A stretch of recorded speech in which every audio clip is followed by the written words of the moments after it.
अस्सलामुअलैकुम दोस्तों की हाल चाल तो पे होता पंजाब टीवी। मैं तेरा वीर मोहम्मद लतीफ़। दोस्तों सब पहले साढ़े चैनल को सबसक्राइब करो ताकि साड़ी हर आने वाली वीडियो मेरे वीर आसान तरीके नाल देख सकन। आज वीरों वास्ते एक लोडिंग की वीडियो है जी। 2 दिन पहले एक कट्टा लाया सी झोटा। मेरे वीर भाई गजनफर इकबाल साहब हाल मकीम शाहजहाँ उत्थे बैठे ने। उन्होंने भाई ने सुहेल इसहाक चक नंबर 357 गाहबे तहसील जड़ांवाला जिला फैसलाबाद। तहसील जड़ांवाला जिला फैसलाबाद उन्होंने घर जा रहा है। और भाई गजनफर के वाल साहब का नाम है भाई इसहाक के बेटे साहब ने भाई गजनफर साहब। और भाई होर ने शाहजहाँ के बह के साढ़े ते तमार करके पैसे ऑनलाइन लवाए ने सारे। इस झोटे तो बड़े वीर नाराज़ होए ने, बड़े वीर नाराज़ होए ने।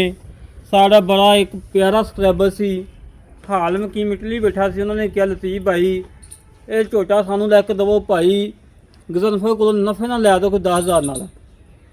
ਜਦੋਂ टोकन हो जाए बयाना हो जाए कभी ये नहीं सोच रखी कि यार भाई मैं पैसे वापस भेज दिए तो 10,000 वध विकता पिया तो दे दिए। गलत काम ना कभी किया है ना करने की लोड़ है। दोबारा फिर सुन लो भाई गजनफर इकबाल उन्होंने भाई सुहेल इसहाक चक नंबर 357 गाहबे तहसील जड़ांवाला जिला फैसलाबाद उधर जा रहा है कट्टा ऑनलाइन जा रहा है। सारी पेमेंट ऑनलाइन हुई है। साढ़े अकाउंट चाहिए असी कढ़वा के मालकों को कट्टा लोड करवा लगे हैं। साड़ी दुआ है कि अल्लाह पाक उन्होंने नसीबा ही करे जोड़े मकसद वासना लिया है अल्लाह पाक उन्होंने मकसद पूरा करे। और माशाअल्लाह हालांकि इतने जिथे कट्टा खड़ा है इतने भी 15,000 नफे ना विकता सी नहीं, क्योंकि जो टोकन बयाना हो जाए उदो कभी जानवर नहीं बेचा। लख वध दवे असी कभी जानवर नहीं बेचा। माशाअल्लाह जी चंगी वेल चंगी लंबाई चंगी चौड़ाई सी और